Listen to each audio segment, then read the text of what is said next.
view. Do view full screen. All right. So we're about to get started. Welcome everyone to workshop 2 of SCC's 5-workshop series. I'm Harrison. I'm studying a Bachelor of Science and Laws, majoring in Financial Maths and Stats, and I'm a subcommittee member for SCC. And today I'll be presenting with Jason, who's a 5th-year Law and Economics student, and he's the Treasurer for SCC. We'll start with a brief recap of last week's workshop, and after that, Jason will go over a way to appropriately structure a case, which will take up the bulk of today's workshop. We'll take a break and have some pizza, so don't leave at that point. We'll be coming back, and then I'll be applying what Jason runs over to our Australia Post example, hopefully to make things a bit clearer. Finally, we'll have a Q&A session, which will go for about 10-15 minutes. So last week, Ricky presented on about case competitions and problem solving. We had a look at what case competitions are, why we compete in them, and we touched briefly on how we should approach them. As part of the how, we introduced McKinsey's 7-step problem solving framework, which, as was mentioned last week, isn't the only way to approach a case, but is the one that SCC recommends, as well as McKinsey, of course. Ricky addressed the first step of this framework, which is defining the problem. And we talked about just how important it is to establish a relevant problem for a given scenario. So feel free to have a chat with Ricky. He's not in the room at the moment, or just any of the execs. They're all pretty happy to help. So we've got step 1 sorted, and I'll pass it on to Jason now, who will take you guys through steps 2 to 7. All right, thanks, Harrison. So the bulk of what I'm going to talk to you about today is about structuring the problem, which is step 2. I'm also going to go over prioritizing issues, step 3, in some detail, as well as the other 4 steps more briefly. So I want this to be a bit more interactive, so if you have any questions, then please feel free to put your hand up at any stage. Otherwise, we'll go through some questions at the end. So let's talk about how to approach a case. So the first thing you have to do is structure the problem. So just some general tips that you can apply to structuring the problem. These can apply really at any stage, and that it has to be hypothesis-driven, which means you start off with your hypothesis, and then you do your analysis after that. You don't just do analysis for no reason. So this really gives it purpose, it makes it focused, and it gives it structure. The second thing is that it has to be data-backed or data-driven. So all your conclusions have to be supported by data. So that makes it quantifiable, evidence-based, and provable. And finally, it has to be client-friendly.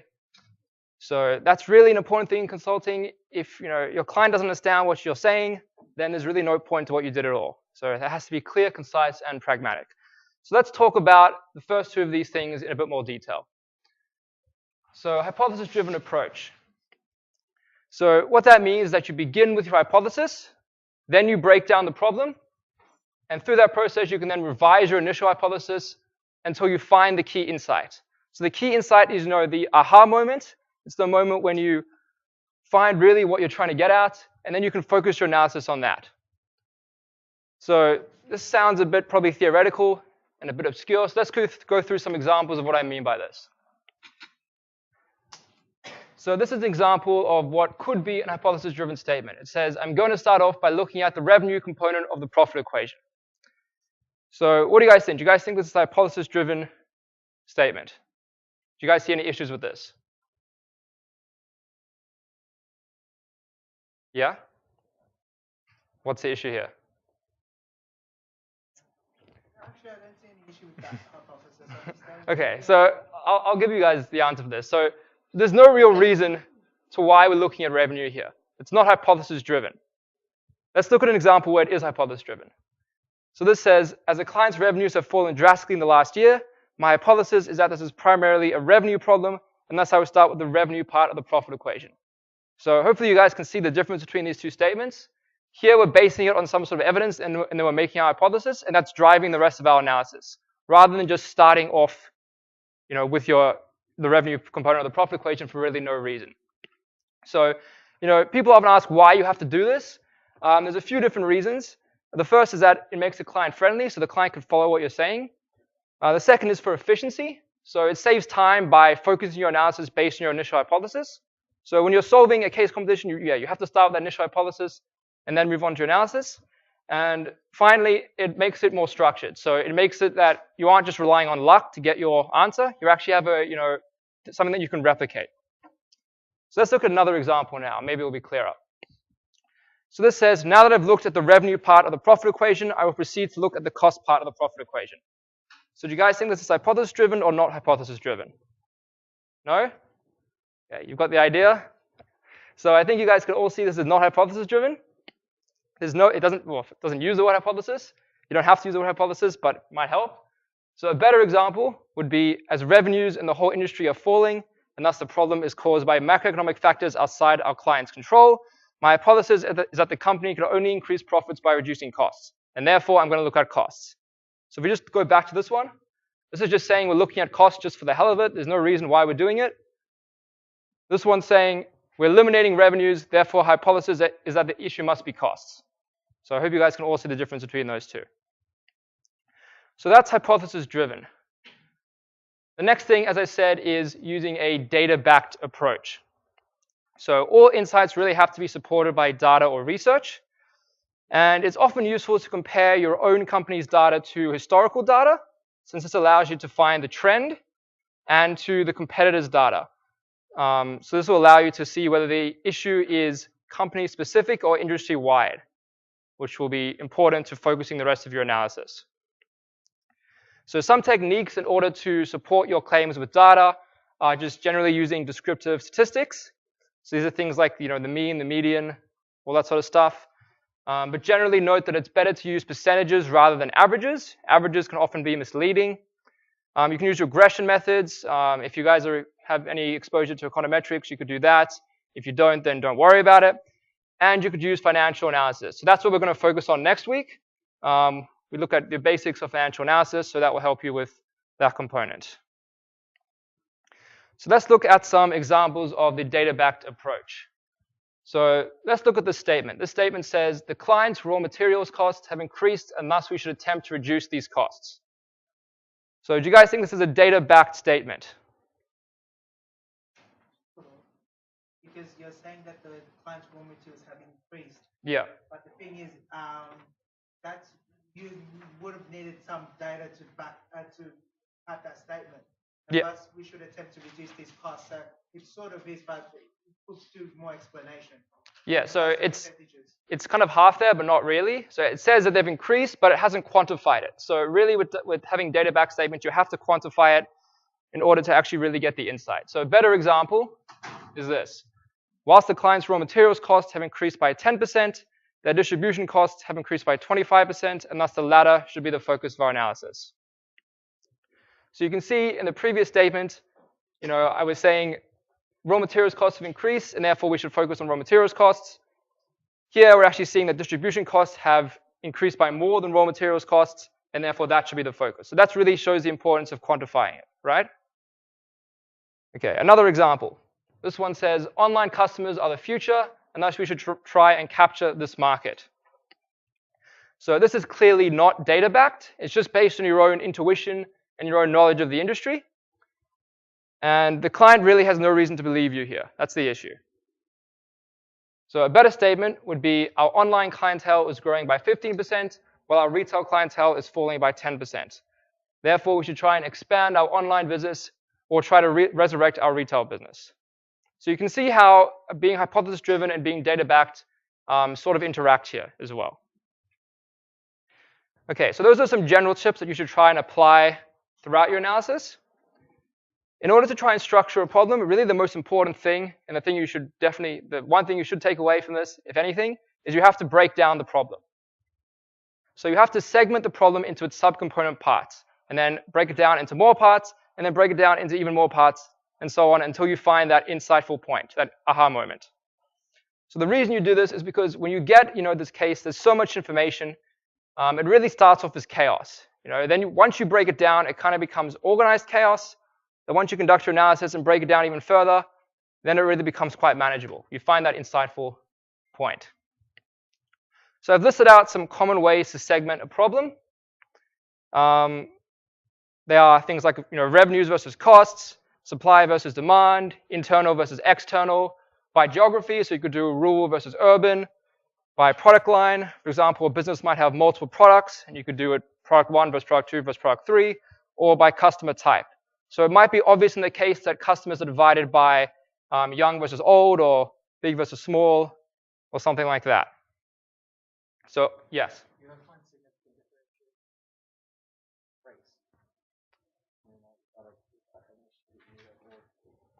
race.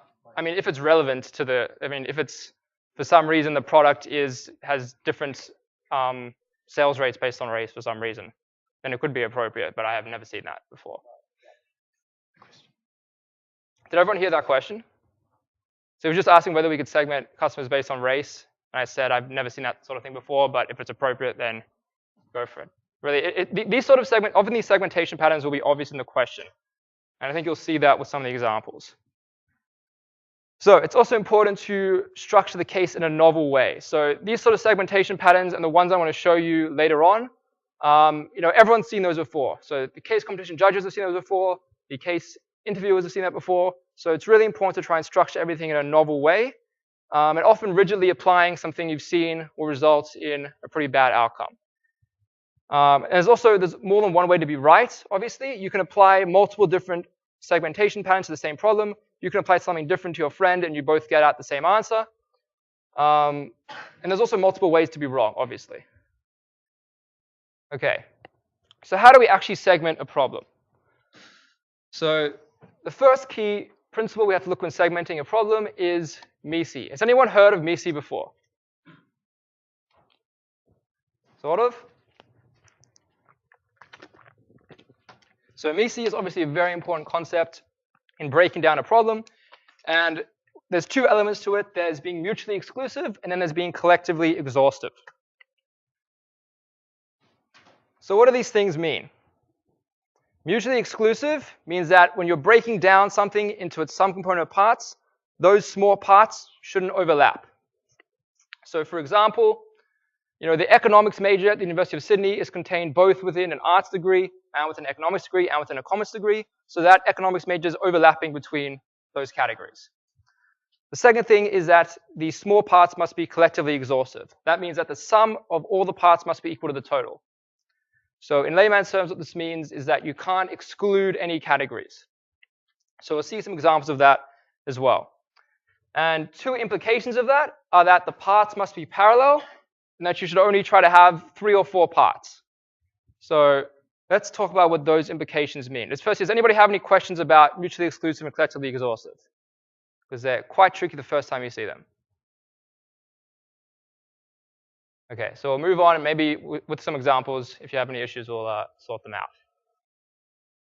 Okay, so let's talk about what parallel parts and the magic 3 mean, which are those two implications over here.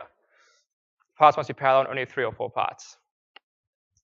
So parallel parts. So that means that all the small parts must be on the same level. So that means when you're breaking down the problem, you shouldn't have more information contained in one part compared to another part. So I'm speaking about these at a theoretical level now, and we're going to go through some examples to make them clearer. The magic 3 is a bit easier to understand. It just means that you shouldn't go crazy with having too many categories. It's not really a strict rule that you have to have 3 categories, but it just means that you should try aim for between 2 and 6. And obviously, there's going to be an issue of balancing the magic 3 with being collectively exhaustive, because the more categories you have, the easier it is to be collectively exhaustive, but then it's going to be too many categories. It's hard to follow for the case competition judge when there's so many categories like that. Okay, so let's look at a very simple example. Let's try and divide Australia up into its subcomponent parts. So there's multiple different ways that you can try and divide this. Let's look at one example that we've come up with. So this is how we've divided Australia. We've divided Australia into Tasmania, the Central Coast, Queensland, Wollongong, South Australia, Brisbane, Western Australia, and the ACT. So I'll give you guys a second just to look over that. Okay, does anyone see any issues with this, or is this correct? What do you guys think? Come on. It's a simple example. Yeah, hand up. Yeah, so what's the issue with Wollongong, do you think? Okay. Yes, correct. So the English person's got it right, guys. Come on. Yeah.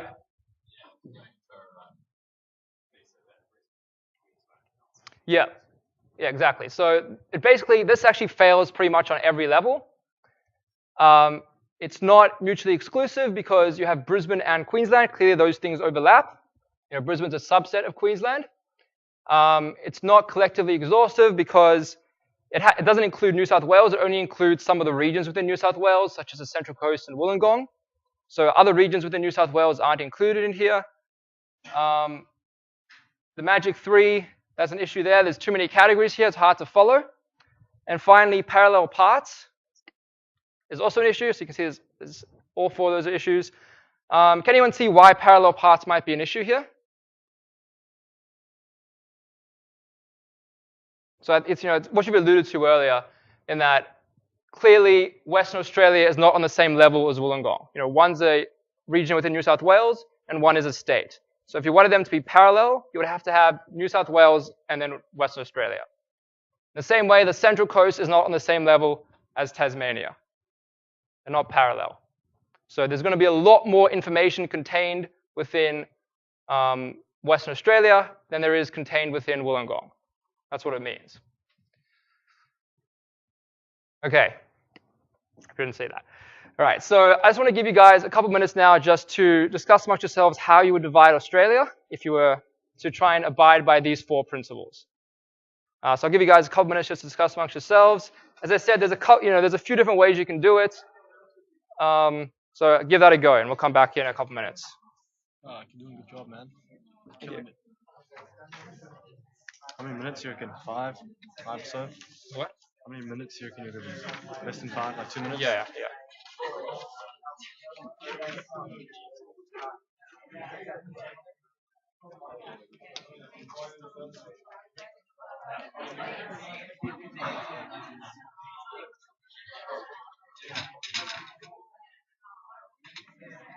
What time's the pizza coming? 6:45. I think it should be. What do you have lifted up? You have 80-20, and then you have those like. I got the issue trees as well. I discussed those in a bit of depth, so maybe I shouldn't. We can always hold pizza pat. I'm saying. Well, yeah, give them the pizza when we give them the. Hopefully pizza can come, and then they can be like reading the case while like. Is Ricky here? Wait, where's Ricky, JC? He's got at the hatch. Oh. What's that? It's like a startup thing. Okay. So it's a startup accelerator, I think. Unless it's like a presentation tonight. Oh, this is Thomas. Thanks, bro. It's in proportions. So what? My hair, though.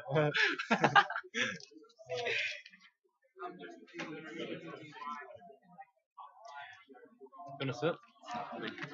Yeah, just make sure. I think Yeah, he said don't go too close. Yeah. it's just because it Like it a bit of, brushes with yeah, the that's what I'm thinking. All right, at 6:30, I think. Like in 1 minute. Give them 1 minute more. Yeah. Or you can just be like, just ask them like, do they need more time? Should be sweet, eh? It's just Yeah, like, I mean, yeah, it's a pretty. it's just Australian, like. It's really funny when Oh wait, do you reckon this part's gonna get cut out of recording? I guess it will be.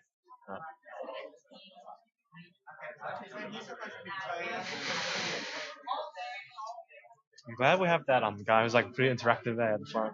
Yeah, my lecturer told us a story. He said he left the recording on in the middle of his lecture, and then he showed the exam in that by mistake. Ooh. Jesus Christ. We're not doing that, at least. Yeah. Anyone's listening to this out there.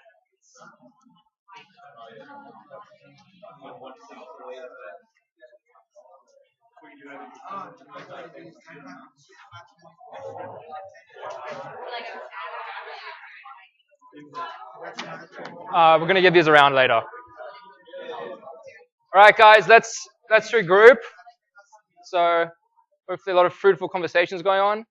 So can anyone help me out? How would we try and divide Australia if we're applying these ideas? What did you guys discuss? One group. Yeah. the back there. You could split Australia into Magic 3 with Western Australia and then Central being like Northern Territory, South Australia, and then East. Yeah. Yeah, and then within each of those, you could divide them. How would you divide them within each of those? Probably by states and territories. Yeah. So that's definitely a way you could do it. Anyone else have anything different? You said that that all have to be equal. Yeah. So if you divide it that way, that the East has more data than the other two. yeah, I mean, like you could do it if you're looking at population, then that would be correct. If you're looking at land area, then that would, then his division would be correct. So it depends how you're looking at it. So like I think either of those, like, that would be fine potentially. So what we come up with is just to divide it into the states and the territories, and then to divide those into their respective states and territories. So really simple. As I said, it doesn't have to be exactly 3 categories. 2 to 6 is probably okay. So that's what we divided. Does anyone have anything different for your division? Like you could try to divide into rural and urban or something like that. There's probably a lot of different ways you could do it. Yeah. In regards to your thing, like in what terms are we measuring? Like if we're measuring economic data, obviously that's not going to be equal. Yeah. So again, it's impossible to get things parallel exactly, right? It's just so that you don't have something that's way on the different, on a different level to something else. And when there's a clear alternative to make them on the same level, then it's particularly bad. If there's no clear alternative, then sometimes there's nothing you can do. All right, so let's move on. So if we go back to this example, it's mutually exclusive. The states are, there's no overlap between the states and the territories. It's collectively exhaustive. We haven't excluded Tasmania, even though we might forget it sometimes. It's over there. We've included all the states, included all the territories. Parallel parts, that's probably the most questionable, but I think it's probably okay because there's really nothing else you could have done. And Magic 3, we've got 2 categories, which is not too many, obviously. Okay, so let's look at a couple more practical examples that you'll see in the real world. So you can really apply these to anything that you see. So this is the UNSW Business School website, right? So let's look at whether this applies those 4 principles. So straight away, what can jump out at you is that there's a lot of categories there. Another issue is that it's not mutually exclusive because within degrees and courses and within AGSM, which is the Australian Graduate School of Management, within both those categories, you have the same articles relating to the MBA program at UNSW. So whilst it is collectively exhaustive, the categories there's a lot of categories. I can't really think of anything else they could have included. Maybe you can. It fails on being mutually exclusive. Parallel parts, it's probably okay. Maybe there's an issue where degrees and courses are on a different level to the Australian Graduate School of Management, but it's hard to say. The Magic 3 clearly fails on that. So if you want practice at this sort of stuff, you can find them anywhere, really. Another example is the New York Times. So looking at that banner from the New York Times, can anyone see any issues there with MECE? Yeah, so I heard some people say too many categories. Clearly, there's like a lot of categories there. So it's hard to really see what you're looking for. If you wanted to find an article, it would be hard to find it. Can anyone see any other issues other than that? Yeah. Not mutually exclusive in the world, UN. Yeah, exactly. So it's not mutually exclusive because, you say something?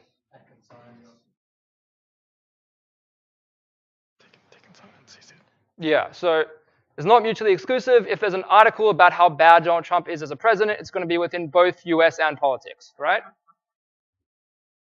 If there's an article about some sort of business venture in the US, it's going to be both business and the US. So there's clear issues there.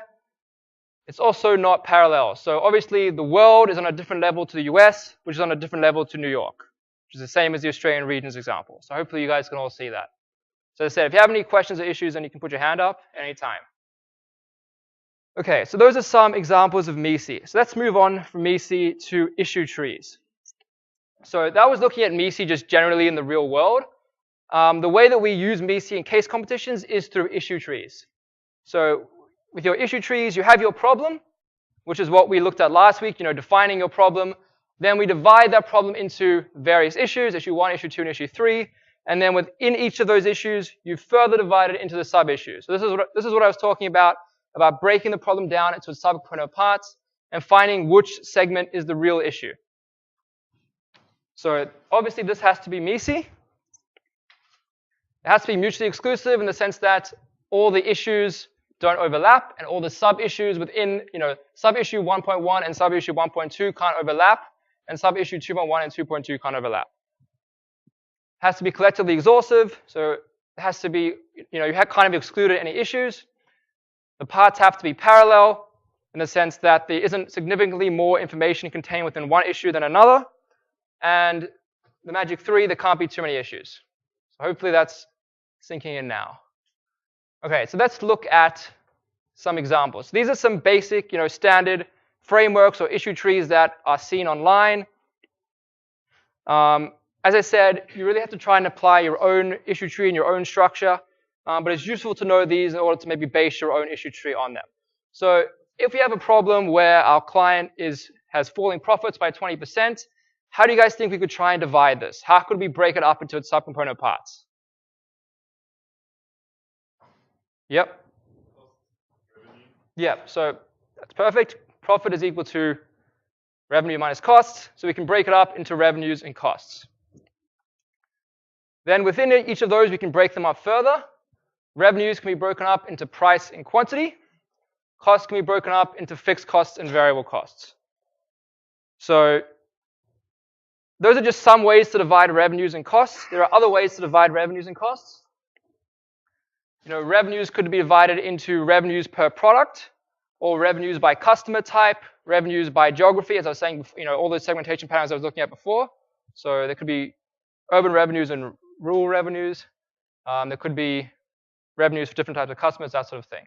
The same with costs. You could divide costs in a lot of different ways. It'll be evident in the question how you should divide it. For example, you could divide it by distribution channel. For example, the question might clearly divide costs into raw materials versus manufacturing versus distribution, something like that. So that's a standard profit framework, very useful. Okay, another one is just what's often referred to as the business situation framework. It's often applicable for when you have a new business, you have a market entry or some sort of strategy. So in that case, if you're working out what we want our company's strategy to be, this is often referred to as the 3 C's and a P framework, where you can divide the strategy into the product, the customers, the company, and the competition. So for the product, we want to understand, what is the product, who's buying it, that sort of thing. For the customers, we want to understand who are the customers, what are they willing to pay, what are the different customer segments. For the company, we want to understand what is the company actually good at. Does it have a brand name? Are there some sort of, what's the financial situation of the company?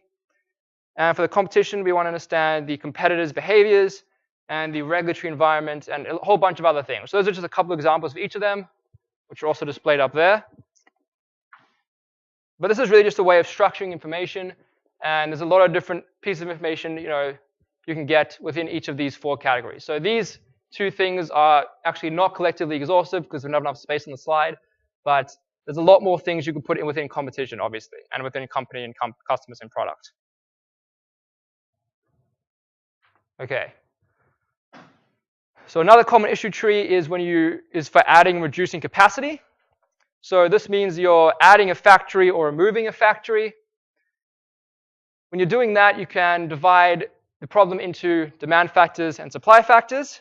So if you want to add a factory to your, manufacturing line, you can see where this is going to increase, what the demand for the product is and what the supply for the product is and how that's going to change by adding a factory. And then you can divide the demand factors and the supply factors into the different demand sources and the different market segments.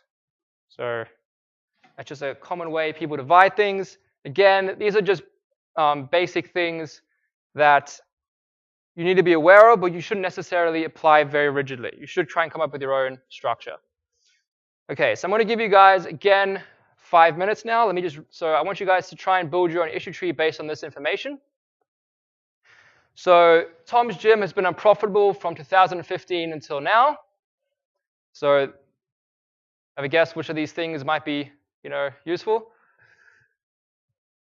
It gives you the following information. In 2014, Will's 24/7 gym opened across the road from Tom's. They offer competitively lower prices and have experienced personal trainers. So there's three bits of information there you should be picking out. It's a 24/7 gym. They have lower prices and they have experienced trainers. Tom offers a group training class once per week, which is highly popular. 90% of Tom's customers visit between 6 a.m. to 8 a.m. and 4 p.m. to 6 p.m. And complaints have been made about the lack of space during these peak hours. And a large customer base enjoys Tom's premium gym equipment, the range of weights, and the range of weights available. Okay, so I'll give you guys 5 minutes now just to, again, discuss amongst yourself to try and draw the issue tree to structure this problem. And I really recommend actually physically drawing it, because that's what you should be doing. It really makes it clear in your mind when it's visual, especially if you're a visual learner. So I'll give you guys a few minutes, and then we'll discuss.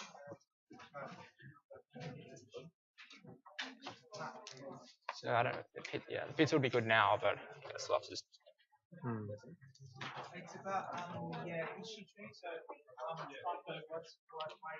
You know how we had the capacity changing slide before, but we took it away?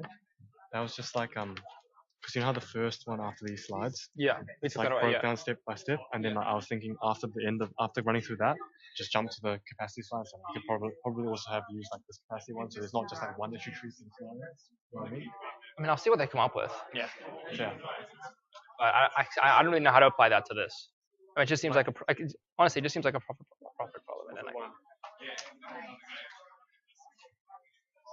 Because I was thinking like change capacity due to the demand, because you have the demand side and the supply side.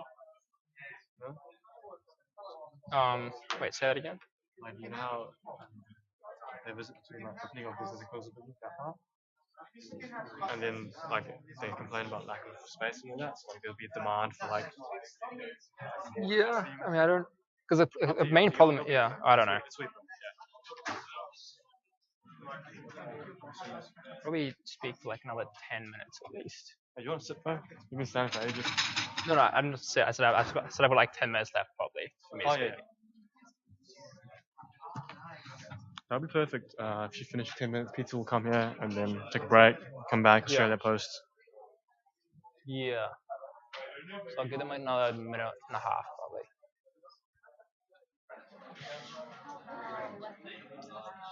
I should have given this out. What are those? This is just. You want me to help? Wait, that's the summary. This is what we got to give out. Okay, go for it. One each, yeah? Yeah. So guys, can we get this out?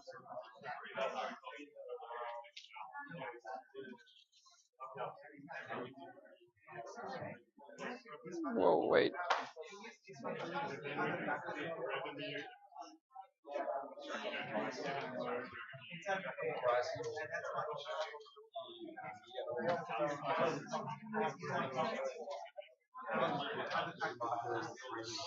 It's just the frameworks.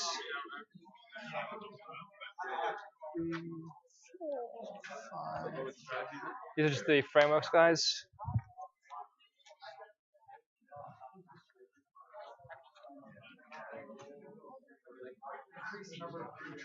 These are just the frameworks. 6 there, should be. Yep. Just like one, how many? Oh, I don't know. I mean, there's a lot here. I mean, I've been giving out one per person, but maybe we'll run out then. So maybe I'll slow down a bit. Right, guys, here are just some the frameworks, so you can have a look through those if you want.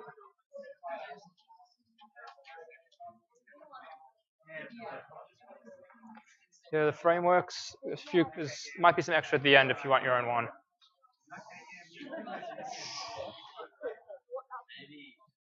Guys, here's some of the frameworks if you want to look through them, and just the general MECE structure.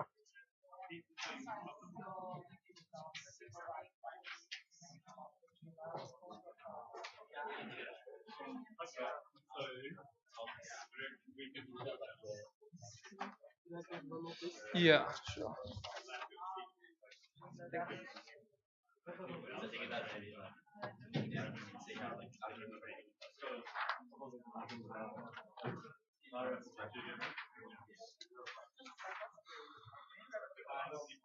All right, I'll give you guys another minute or so, and then we'll discuss.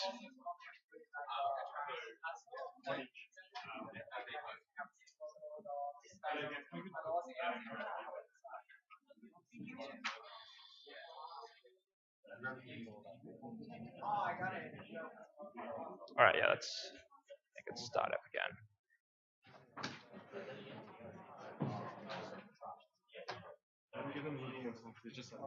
Yeah, okay, yeah. I think would be a good time for pizza. Well, yeah, if it's here, then we'll give it to them, but otherwise, maybe we could do it before I go through steps 4 to 7. I don't know. Yeah, Depends on it. that'd be a good transition before. Oh, you want more? Yeah. Oh, yeah. T-shirt. Wait. What do you want? Oh, t-shirts.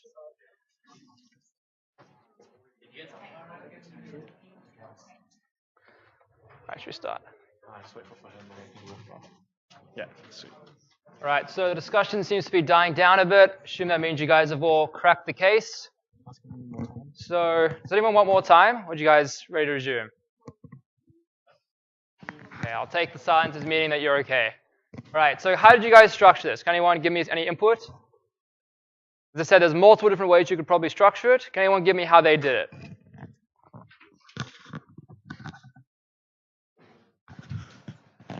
Anyone? How did you structure it? Which one did you use? Or did you change it?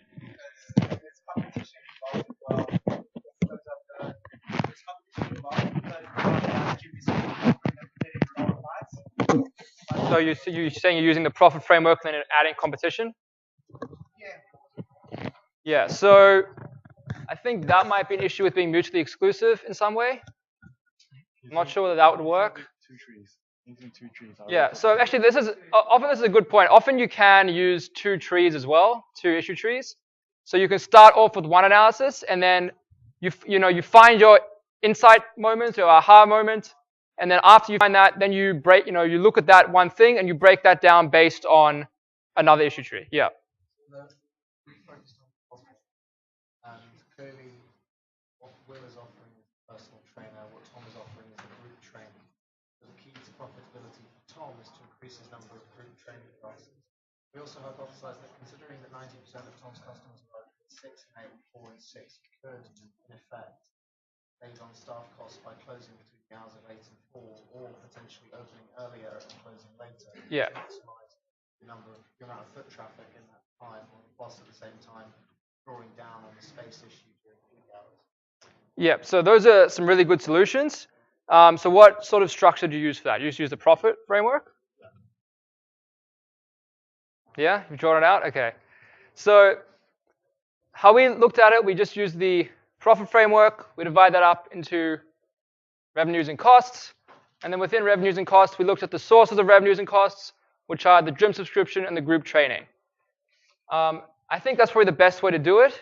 And then once you've found some sort of insightful moment based on perhaps your own research or the information given, then you can often, switch to another issue tree that might be more appropriate.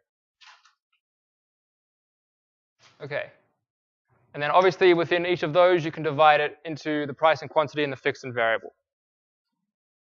So as I've said before, and I really want to emphasize, it's best that we don't simply rigidly apply issue trees. So even though I've kind of done it here, what would be actually happen in practice here is that I would apply this, standard issue tree, even though, this part's a bit different. And after I find some sort of insightful moment, I would then switch to another issue tree, which is perhaps a bit more original. So it's really important to not fit a square framework to a round problem. You really have to try and come up with your own issue tree. I mean, if one of those issue trees works perfectly, then feel free to use it, but it's quite rare, I find. So how do you actually come up with your own novel issue tree? I think it's quite hard. The way you do it is you understand how the existing issue trees work, and then you try and adapt and modify them to your specific scenario. And often the segmentation pattern will be quite obvious in the question. Most of the time it won't be. So as I said, the case competition judges and the case interviewers have seen all of these issue trees before. So if you're going to apply them, you better apply them really well. Otherwise, just try come up with your own. Okay, so that was about structuring the problem. That was McKinsey's second step. Now we're going to look at prioritizing the issues. So that was the most substantive part. The rest of the parts we're going to go through a bit more quickly. So prioritizing the issues. So this is based on the 80-20 rule, or the Pareto principle. Has anyone heard of this before? Put your hand up. Anyone heard of the 80-20 rule? Yep? Some of you? Okay, it's a really basic concept. It just means that the minority, or 20% of causes, lead to the majority, or 80% of outcomes. So, for example, 20% of customers drive 80% of sales, 20% of employees are responsible for 80% of a company's productivity, or 20% of my effort leads to 80% of the project's results. So, for example, you might be studying a subject this semester, and you'll know that you can only put in 20% of your effort, and that might lead you to get a credit or a distinction, and then it's up for you to decide whether putting that extra 80% leads you to get the last 20% to get a high distinction. In that case, it probably is, but for consultants, it's not. We only really want to be efficient and only focus on 20% in order to get 80% of the results. So let's apply the 80-20 rule in practice. So what it actually means when you apply the 80-20 rule to case competitions or to cases generally is it means you have to try and focus on the critical aspects of the case. So focus on that 20% that's really going to give you the outcomes rather than focusing on band-aid fixes. So you really want to get at the root cause of the problem. So let's look at a really basic example just to illustrate the point to you. So a lemonade stand wants to reduce its cost by $5,000 per year. Where do you guys think the lemonade stand should start? Should it start with the staff, which currently have $9,000 in costs, the actual lemonade, which is $4,000 in costs, or the cups, which are $1,500 in costs? Put your hand up if you want to contribute. Which one should start? Yep. Staff? Okay, so clearly, if you want to find the maximum leverage, you're going to start with staff. The others have below 5,000 costs, so you're not going to be able to achieve that objective. You're going to have to start with staff, obviously. The other ones would just be band-aid fixes. You could reduce costs in the cups by 500 and lemonade by 2,000, but it wouldn't achieve that ultimate objective. It would just be a band-aid fix. So if you want to be efficient, which is really what the 80-20 rule is about, you prioritize it based on where you're likely to get the maximum impact. This is obviously a very simplified example and almost trivial, but it does get a bit more complex, and it's important to keep that in mind. It might, pop into your mind when you're deciding which part of the issue tree to focus on first. So, another example is if you find that revenues have fallen by 40% and costs have fallen by 10%, it would make sense to start with revenues, right? So, even if you first discover the costs have decreased by 10%, you would still try to look at revenues to see whether that is the maximum leverage point. Okay, so back to McKinsey's 7 steps. We've now looked at defining the problem, which was last week, structuring the problem, and prioritizing the issues. That's really the substantive part of what I'm going to talk about. The other 4 parts I'm going to go over briefly. To some extent, they require a bit more creativity, a bit more business intuition, which can't really be taught, but there are some basic tips I can give you. And in next week, we will go over financial fundamentals, which is relevant to conducting analysis, so that'll be useful as well. Okay, so developing the issue analysis and work plan. So to develop your issue analysis and work plan, it really just means that you have to divide up the project into blocks of work and then assign those blocks of work to people who have comparative advantages. So it's often useful to have, it's very useful to have a very diverse team, to have people that maybe are strong quantitatively and people that are strong qualitatively, and then to assign work to people based on their own strengths. That's really also saying, very general, very simple. Next is conduct analysis. So it's not really our job to tell you how to conduct analysis or tell you, what to do, but just some basic tips is that you should always use data where available, and if not, then you should try and develop your own data. And the way you can do this is through interviewing people, through building models, and through conducting surveys. Often sources of the data are available like on the ABS or the RBA website. Those might be useful for you guys as well. You should try and draw inferences from an eclectic mix of information. So this means you should try and use qualitative as well as quantitative information. So if you're not supporting your conclusions with facts, either data-backed, as I've said before, or just qualitative information, you're going to bear a very heavy burden of proof. And even though I've really emphasized having everything to be data-backed, you should also watch out for having too much data, because you have to take into account the time constraints as well as the data constraints. So if you have too much data, it might also create an issue. So there's really a balance to be struck. You know, it's hard to sort through and organize so much data in such a limited amount of time, which you often have. Okay, so synthesizing findings. So I can tell you a bit more substantive advice for that. So when you're synthesizing your findings, what this means is you have to bring everything together and then come up with a recommendation. So unlike an essay, which you're probably doing now at this very moment for university, where you have to start with all of your evidence and then you finish with your conclusions, in consulting you have to start with your recommendation or conclusion. So that's very important. You start with your recommendation and conclusions, then you support that recommendation with 3 or 4 pieces of evidence, and you actually should number these 3 or 4 points and support them with data. So for example, I might say, my recommendation is that you attend the financial analysis workshop next week. That's the recommendation. I believe this for 3 reasons. You should actually say that. I believe it for 3 reasons. It makes it very clear to the person who is following you. Reason number 1, 99% of people who attended the workshop had a good time. Reason number 2, they were 20% more likely to achieve good results in case competitions. Reason number 3, 100% reported meeting new friends. You see? All data-backed, supported by 3 reasons that were numbered and starting with the recommendation. Okay, finally, developing the recommendation. So again, it's hard to really give you substantive advice here. It's really just a matter of using your own creativity. So generally, you can teach yourself the first half of a case, but the second half of a case is really for your own, own judgment and own analysis. So my job has really been to try and help you with that first half. So developing a recommendation, it needs to be actionable and pragmatic. So actionable means that you actually have to have a plan for implementation, because often a problem in consulting is that your recommendations just end up on the shelf. No one ever sees them. So you need to have a plan for recommendation and who's actually going to implement it. And you need to take into account the client's current organizational commitments and the skills that they have in order to implement it. So you need to consider who's actually implementing it. Is it the client or is it you? And it needs to be pragmatic. It needs to have a clear sequence.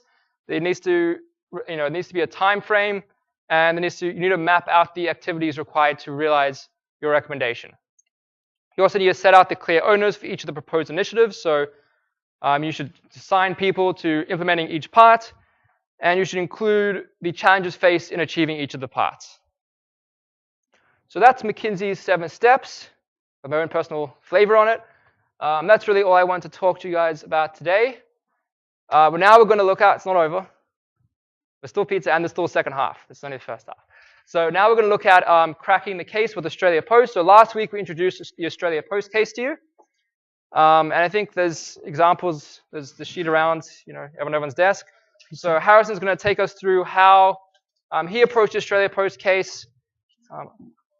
And I think we're having pizza now as well. So yeah, so just have a breather. Pizza's going to come in, and then we'll continue our second half at 7:10. It's not here. All right, when is it? I think we should keep going. Oh, but then I don't have any breaks. No, we'll just. Well, how long is it going to be here? So they're going to get restless. So I told them. Actually, until Tom gets here. I think it took a long. Guys, just going to give you like a couple minutes to read over the case. The pizza's not here yet, so then we'll just continue and the pizza will come later. Damn, I thought that's what you're chewing when you came in, so I was like, pizza must be outside.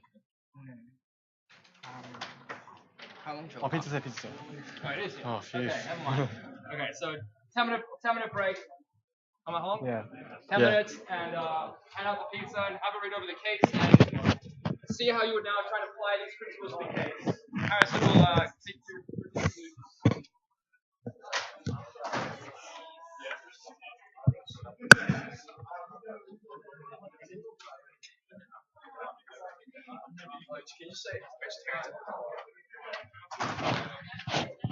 Vegetarian pizzas will be at the front. So if you're vegetarian, if you're not vegetarian, please don't touch the ones at the front. Thank you.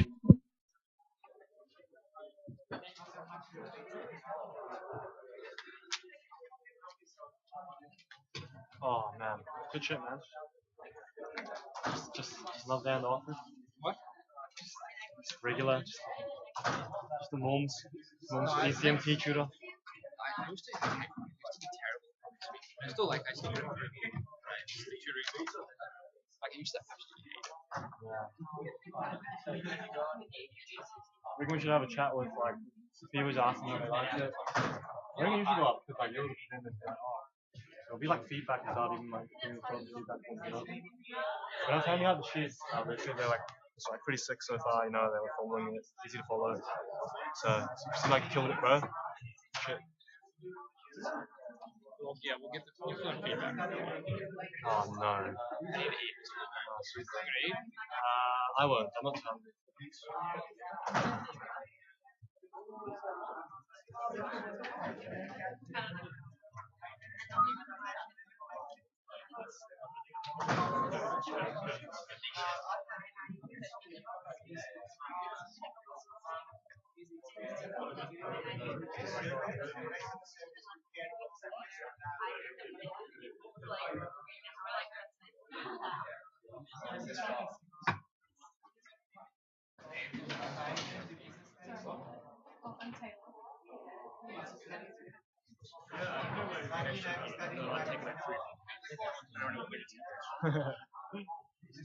You're gonna just chill now in the audience, or do you want to still stay out? Well, it's up to you. What, you want me to hear from moral support?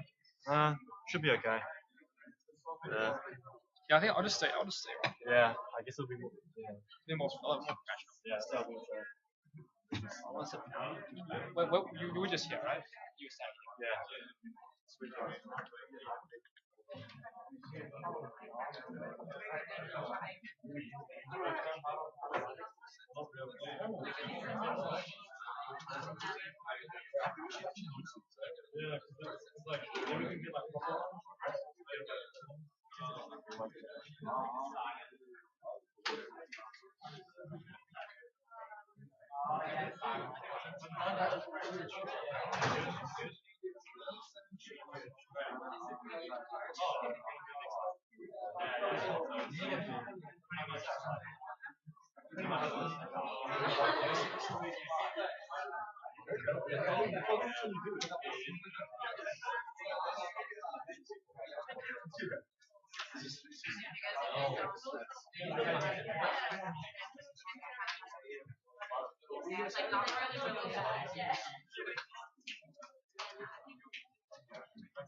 Oh, there's that was all vegetarian. This was vegetarian. Alright. You can go around and pick up. He's not in the workshop. Oh. Yeah. The fire, you also have scavenger sand.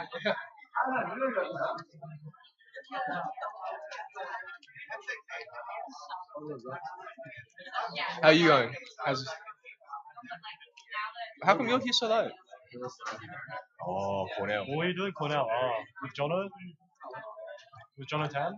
Well, or no? Does he have a team? Not sure. I overheard.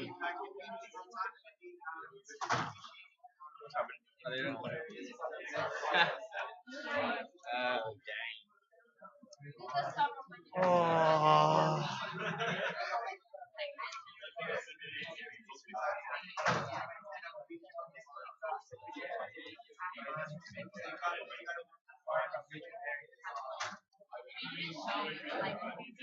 I reckon we should put this at the front. Tissues? Yeah, good call, man. I'm so fucking tired, eh? It's been a long week for me. Yeah, what'd you have to, you were a bit busy the last couple of days, eh? Yeah. What are you doing, bro?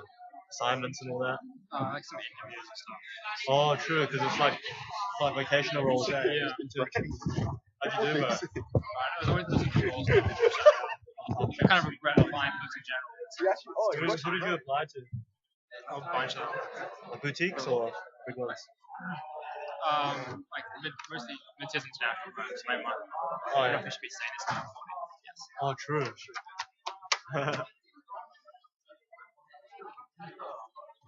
Like, quite like consulting. Yeah. Which ones, bro? Like Etikani? Yeah, like that. Did you get that?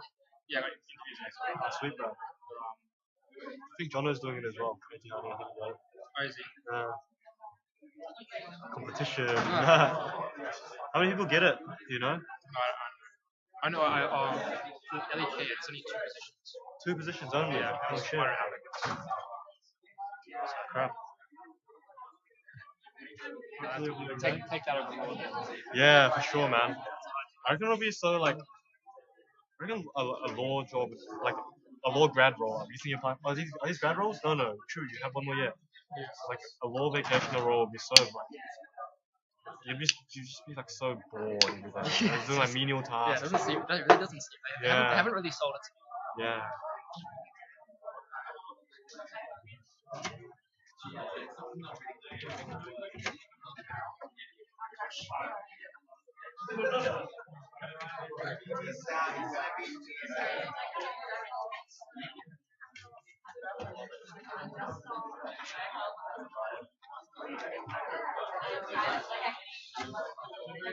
So we need pizzas with the communities inside.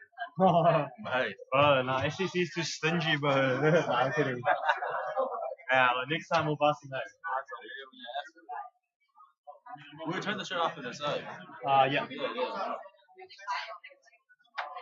Why don't each and like why don't one of us work? I think it's because we can share them like this. We're never all be going in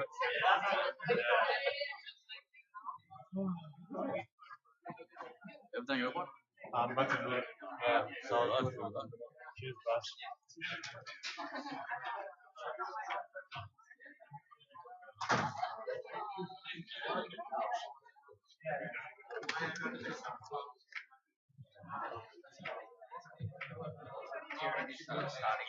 Start? Like, whatever. I guess 10 past. You want to keep it yet? Like, I suppose how long was your bucket? I'd say like 15 minutes. Not that long. Oh, your part. Yeah, maybe like 10, 15. And then Q&A. We're in like. Did they even ask me questions last then week? maybe we'll drag it up to 10. Yeah, Now, 10, yeah, I 15, think that people are sounds still good. talking. So. Yeah.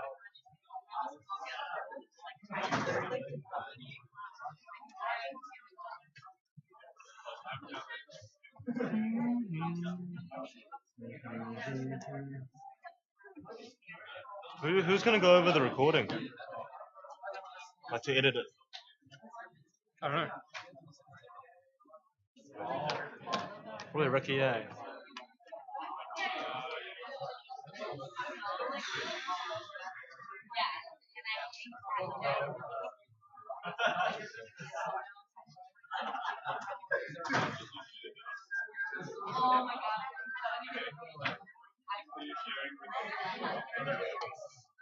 It's really you're doing all this stuff in second year. Yeah, I don't know. I was in second year, I didn't do anything. I was just like, I feel like I should be focusing more on studies, but I just No, I think it's good. You can manage, especially in second years. Yeah. First and second years, like, uni is not that. Maybe for you it is studying maths, but for me it wasn't that intense. So like, I could have done more stuff outside of uni. So I kind of regret that. So it's good that you're doing it. Hopefully, it'll be worth it in the end. But Yeah, sure. What are you doing? What's the second year subject? Criminal now? criminal. Yeah. But I'm like so behind for crim, but apparently it's not too hard. Like it's really like by the book, you know. Like Yeah, I think it's. I like. Yeah. I did well. It's such like. Yeah. Who'd you have? I have Professor Crofts, my tutor. It's okay. He's real cool. Who do you have? What's her name? Oh, the late Jane or something? Not her name. I can picture her. She was quite. It's open book, eh? So it's all sweet. Yeah, it's like if they have detailed lecture notes, then it's usually like sufficient. Yeah. They like. Did they record the lectures for you guys? Neither. They only give them out to like the disabled special consideration students. Eh? Yeah. I don't know about lecture notes. I think they might give. I don't know. I just know that recordings they're not giving to us. Right, but I don't have any notes. Yeah, nah, it's all good. I have a couple of mates from the years above. They just like handed down like a guy called Nick Bonahadi. He did crim in 2014, so he's a year above him then, right? I did that year as well. 2014. Yeah. I'm sure now it's 2017. Time flies, right? Yeah. It seems like pretty good notes at the moment.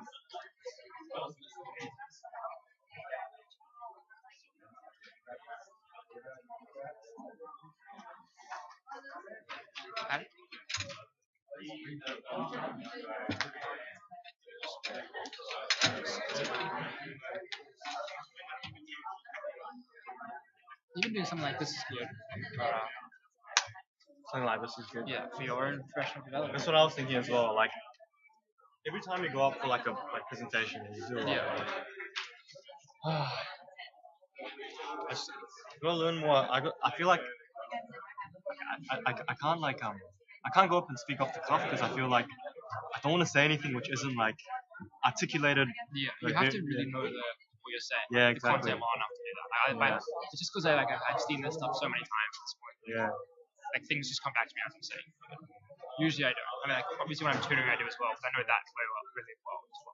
What do you do when you prep for cases, like case interviews, by the way? Because like that's probably what you were doing the past couple of days, right? Oh no, you were doing all stuff. Yeah. Just like get example cases. Where do you find those ones? See how you structure. There's a lot of them everywhere. Yeah.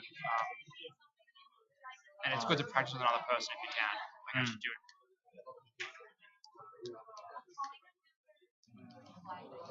Wait, what's the highest ranking business school in the world? Harvard, Stanford. I don't know exactly. It's not Michigan, maybe? is it? I don't know. Why? No, like Friend there? someone told me. I'm not sure if it was my bad poor memory, but like I remember someone saying Michigan, and then like the last couple of days, I met some chick from the States. She sent us over some case interview like notes from like the Michigan University Business School, and then like a couple of examples and all that. So I was thinking like if it's good, send them over to SCC and all that. Yeah. Send them to So I'm you for sure your. like, you don't have to be a genius to. They all like have different styles. Yeah, but they have like it's not just the Michigan one. I have a lot of resources. Yeah, I probably can send. There's this Google Drive file which has like. Yeah. Which I can probably give to you if you want, or like give to SCC. Yeah, that'd be sweet, right? Yeah, which is great. Can we get Lean and them to sit down, please? Alright, sweet. Mind your way here, by the way. Alright, sweet. So we're about to get started, so can everyone please make their way back to their seats? Get ready for part 2. Thank you.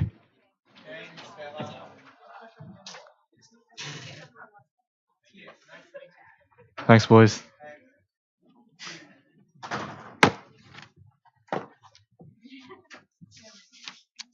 Alright. Sweet. So we'll move on to our Australia Post case, and hopefully it will help you process the content which Jason's just covered. Did everyone have a quick read of the case during the break? Alright, it's all good. I'll go over a summary, so it shouldn't matter too much. But you should know Australia Post, as given in the case, consists of three main businesses. It's letters business, parcels business, and retail businesses. So for the letters business, it's just, the physical delivery of letters. For the parcels business, physical delivery of parcels. And for the retail business, it's like those little stores you see, which sell various goods and provide services like passport photos and like paying your bills and all that. And another important thing to know about Australia Post, which isn't given in the case, is the way it works with its franchising of LPOs, which are licensed post offices. And you don't have to worry too much about it now if I'm running over it and you don't understand.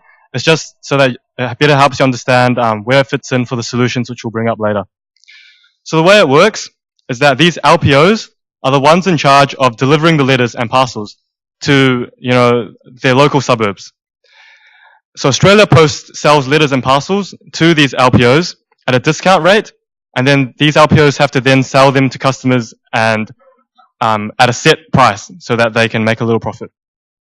But they do incur their own operation costs, but sometimes a proportion of them are remunerated by Australia Post at the end of the year.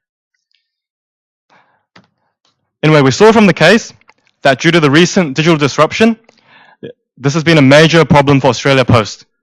It's phased out a lot of the need for the physical letter deliveries, and it's affected their financial performance quite significantly. If you have a look at the slides, you see that the losses from mail businesses have increased consistently from 2011 to 14, and you see the profits have decreased as well from 2011 onwards, which obviously isn't too good for any business.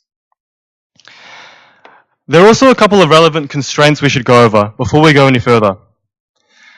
Australia Post has community service obligations, which are statutory obligations such that they have to deliver at least 5 times a week to 98% of addresses around Australia. Secondly, the ACCC, the Australian Competition and Consumer Commission, limits the increases in stamp prices which Australia Post can implement. So it's quite inflexible. And finally, any changes affecting the LPOs, the licensed post offices, have to be consistent with the licensed post office agreement, which isn't statutory, but it's set out in 1993. So moving on. We're told in the case that Australia Post has 4 core objectives. The first, to continue as being self-sustainable. The second, to provide equitable service to both regional and urban areas. The third, to maintain physical letter delivery until 2030. And finally, to provide services to both businesses and consumers. So we're going to prioritize the first one, to continue as self-sustainable, as the most important objective. And we do this because without this objective being met, it's a lot harder to meet the other ones, because if the company can't even keep its own head above water, then it has no chance on achieving the other ones. So remember when Jason said we want to be hypothesis driven? A hypothesis for this case could be the following. For 2013 to 14, Australia Post's operating losses from its letters business widened by 15%, yet 80% of their costs were fixed. Therefore, we can hypothesize that this is primarily a revenue problem, and therefore we'll start with the revenue part of the profit equation. Can you all see how we can go from the operating losses to hypothesizing it's a revenue problem? Does everyone see that? Yes? No? For those of you who don't, it's because operating losses come from either revenues which are too low or costs which are too high. And because we found out from our research that 80% of the costs were fixed, we know that the cost component won't be as significant. And therefore, we hypothesize that it's a revenue problem. And you can see also how we incorporate the data-driven approach in this hypothesis. So now our first step is to break down what it means to be self-sustainable. And this comes about when total profits are greater than or equal to 0. And from the derivation of profit, which is revenues minus costs, we also get our second equivalent equation. So now we'll build our issue trees using profits as the starting point. So before we show you guys some potential solutions, we'll give you guys a go. We'll let you guys have a go. We'll give you about 10 minutes to try and build your own issue tree. Just discuss among yourselves and see what you can come up with. Just let me know if you want to if you want me to put up any of the slides or anything. You should have the case materials in front of you, so it'll be sweet. I think they have it. Yeah, this, no, actually, this is the appendix. What about?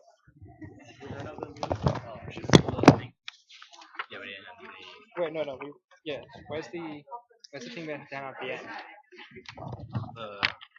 Must have handed out the wrong thing. Oh yeah, this. Yeah. This is the summary sheet. Yeah, can we hand this out now? No, at the end, as they're later. Okay. Are Oh, there right, okay. worksheets for them too? Sorry? Are there worksheets for them? Worksheets. I don't know.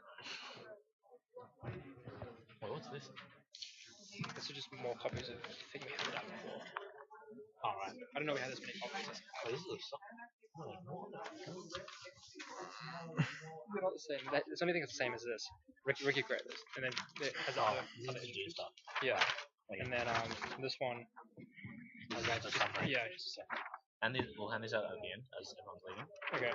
We're gonna walk around and like ask them. Yeah, that's Am I talking too quickly, man? First two parcels. These are So I think we should go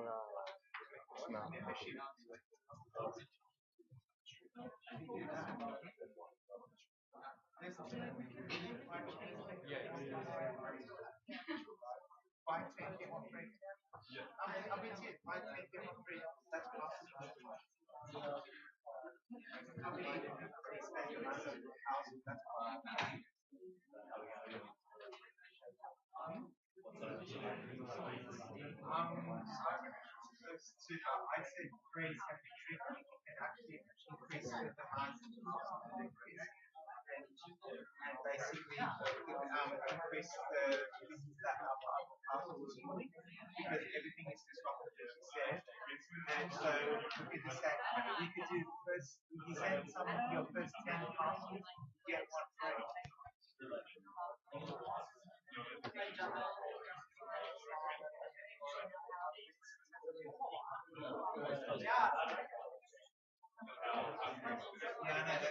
I said, it's a tricky one.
let's see how much the rate of occupancy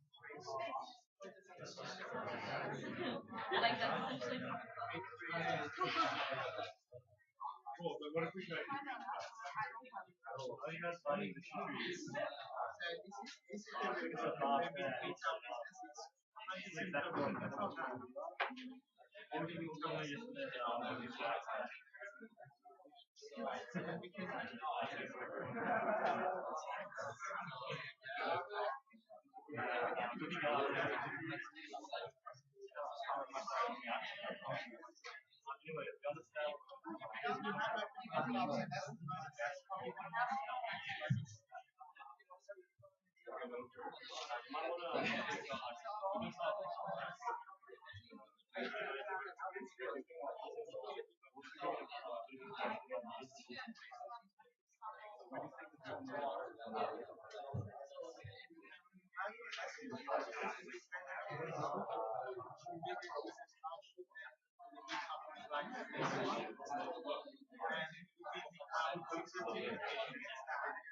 So probably more time increase we need is not really.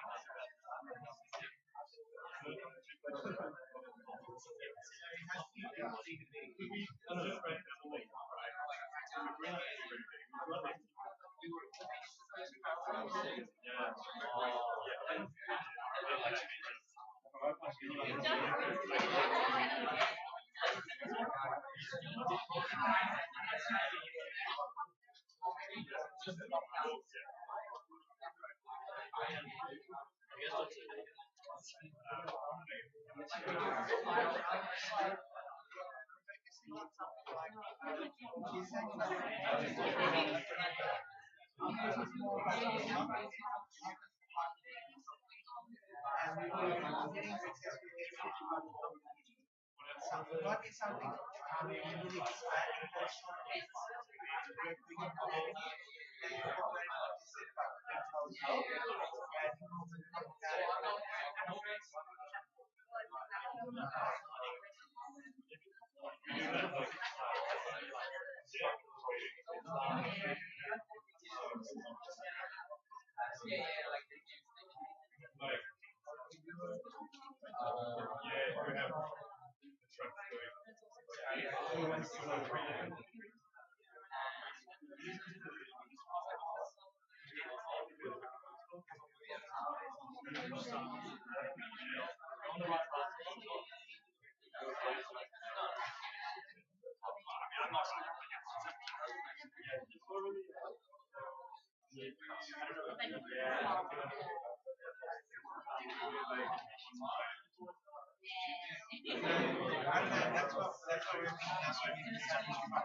Okay, yeah. I think that's my problem.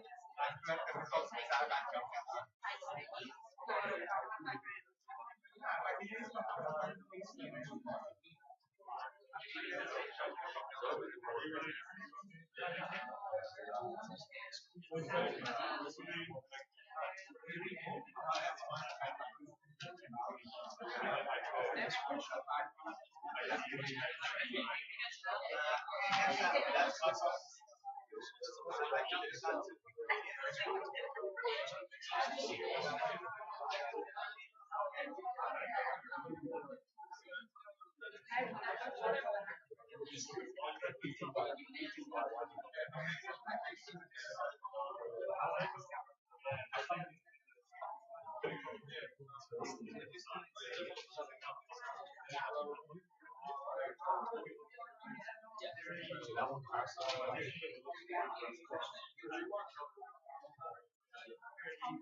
Sweet. That we're giving out the things. What do you mean? Remind them we're giving from the sheet we have to give out. We're giving out the job. Just say, kind of summary sheet of the Oh, door. we've already given that out. No, this is a different. These two are different. Oh, my bad. Just, Right. yeah. Yeah, I'll say that again. Yeah. So how's the next workshop? Let's start. Okay, so we're going to get back into it now. Hopefully you've had enough time to come up with like an issue tree. Yep. All right, sweet. So we're going to run over some examples of what we came up with for the scenario. And don't worry too much if it's not exactly the same as what we provide. Because of course, as we mentioned before, there's many different ways to approach something and get it right. So did anyone come up with something which looks similar to this issue tree?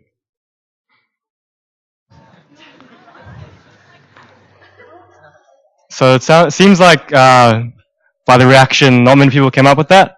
And that's actually good because there's a couple of problems with this one. And, we're just testing. Does anyone know, or can anyone say what the problems are with this? So don't take photos. That's wrong. Yeah, don't take photos of this one. It's wrong.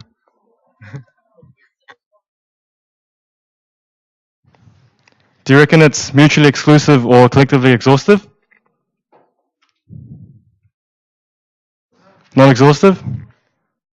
What about mutually exclusive or parallel parts? Nah. Yeah, so the general consensus seems to be that it's not mutually exclusive, or not collectively exhaustive. Yeah. Exhaust every single one of them. Yeah. Competition, legal issues, like you've exhausted every one of them. That's in my opinion. Yeah, so that's actually correct. It's not mutually exclusive because we can see there's a crossover between products and customers. So the profits component will come from the products, but these products will get their profits from the customers. So if you can kind of see that link, it's not parallel in terms of the categories there, but it is actually collectively exhaustive. It's got like the products part, which is actually enough. So when they add the customers and industry-wide factors, it kind of goes like overkill. So they're just kind of like mixing up all sorts of categories into one issue tree, which makes some of them irrelevant. So if you come up with something which kind of looks like this, which is like too collectively exhaustive, for lack of a better word, maybe you should try consider removing some of the categories and seeing if they fit into their own separate issue trees. So this one's wrong. And we'll try again. So we know that we have to start with profits. And these profits can only come from three areas: the letters business, parcels business, and retail business. So it's logical that we put this for our next branch. In each of these businesses, there's revenues and costs. And it's important to remember that it's just simply revenues and costs. You don't have to go out there and talk about the strategies or anything too specific, because it's just the starting point for structuring the problem. Lastly, we can split revenues into prices and quantities, costs into fixed and variable. And this makes it a much better issue tree than the one we had before. You guys can take photos of this one if you want. It's mutually exclusive and collectively exhaustive, has parallel parts, and it also doesn't have too many categories for it not to be client friendly. Is everyone all good with this one? Yeah? Sweet. So next step is to prioritize the issue. So we'll use the 80-20 rule for this one. Starting from the top, we know that letters and parcels have high fixed costs of around 80%. We found that out from our research.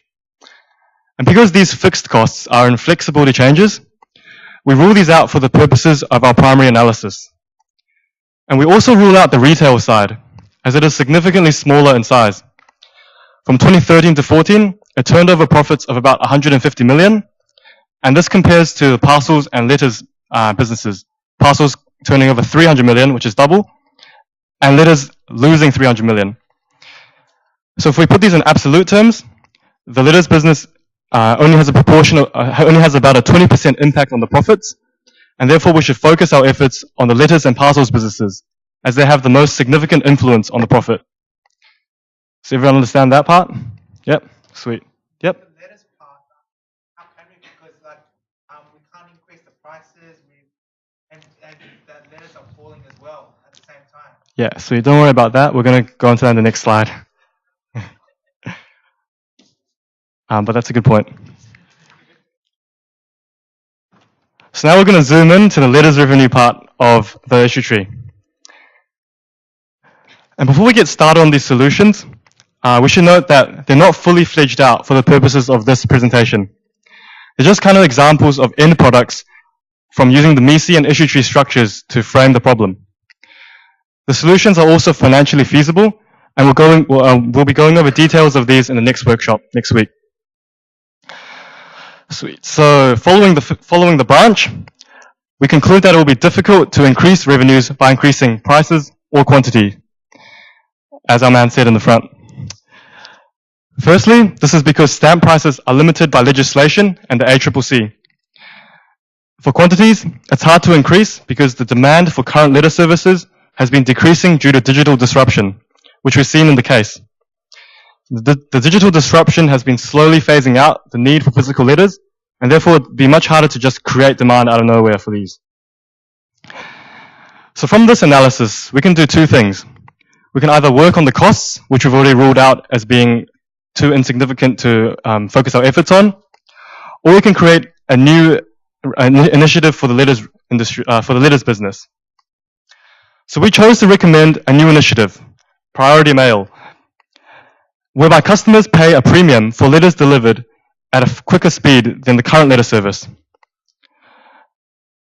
And we choose to recommend this for 3 reasons. So this is like me going over the synthesizing part of what Jason was talking about. Firstly, it's because it's expected to increase revenues by an average of 4.5% per annum. Secondly, because letter losses must be controlled, and we find this out due to our research and expert reports, saying that at the moment we're relying too heavily on profits from other businesses, and this is unsustainable. And thirdly, because it is a proven workable model, analogous to the Danish postal service, Post Denmark, which works analogously in terms of a tiered system for payments and delivery speeds. Sorry, was everyone sweet with this recommendation and the synthesis side? A lot of like blank stares. It's all good? Alright, sweet. Open to questions at the end if you still need a bit of help with it. For our second solution, we zoom in on the parcels revenue. We conclude that it will be difficult to increase parcel prices for 2 reasons. First of all, there are many competitors such as DHL, FedEx, and UPS, to which our customers can switch if the prices increase too unfavorably. Second of all, it will induce stress for LPOs. Increasing prices for parcels directly increases the cost of running an LPO, as they have to buy the parcels for a higher price, yet sell them for the same set standard price, as Australia Post has to maintain price competitiveness. Do you guys kind of see how that works? So the LPO will buy from AusPost and sell to consumers. But if we increase the parcel price, they still have to sell at the same price to the consumers. So then they'll increase their costs in doing so, in buying the parcels. And AusPost has a statutory obligation to maintain a minimum number of LPOs so that they can meet their community service obligations. Therefore, if we increase prices, this will threaten AusPost's ability to adhere to the community service obligations because it will threaten the closures of many LPOs. And this rules out the option to increase revenues by raising prices. We do, however, recognize that we can increase revenues, we do recognize that the digital disruption provides an opportunity to increase revenues through increases in the quantity of parcels delivered. Following this, we choose to recommend an expansion in the number of online retailers partnered with Australia Post. And we recommend this for 3 reasons. First, the parcel services market is projected to grow with a compound annual growth rate of 15% from 2014 to 2020. Second, AusPost has already invested heavily in supporting infrastructure for parcel services, investing, as the case says, a majority of their $520 million of revenue in 2013. This means that they'll have the capacity to be more competitive in the future.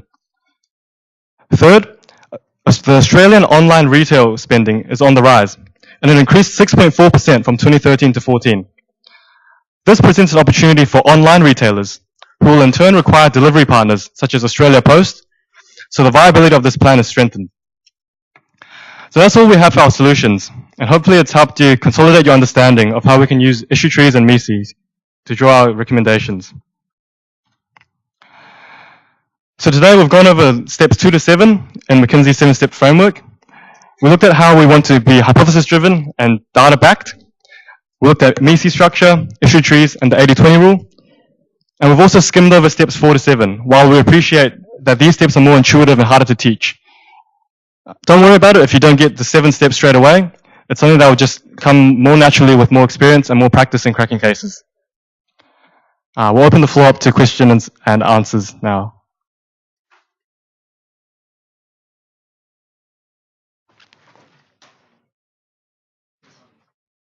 Otherwise, you can come to us now if you have any questions as well after. I feel like they don't really get Australia Post case. Alright. I feel like if they won, ask them if they won like a quick run through of the Australia Post case again. Because we've got some time. Do you guys want a quick run through of the Australia Post case again, in case you didn't understand it? Could you just have a show of hands if anyone wants to have another run over from the case we just presented? Seems sweet, yeah.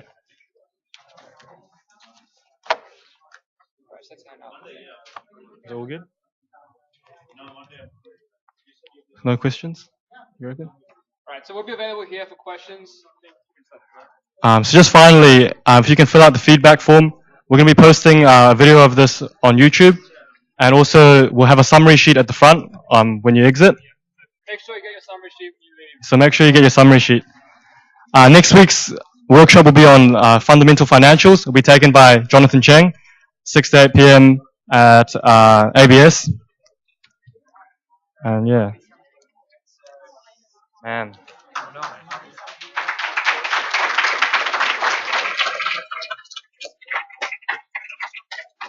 Thank you. Yeah.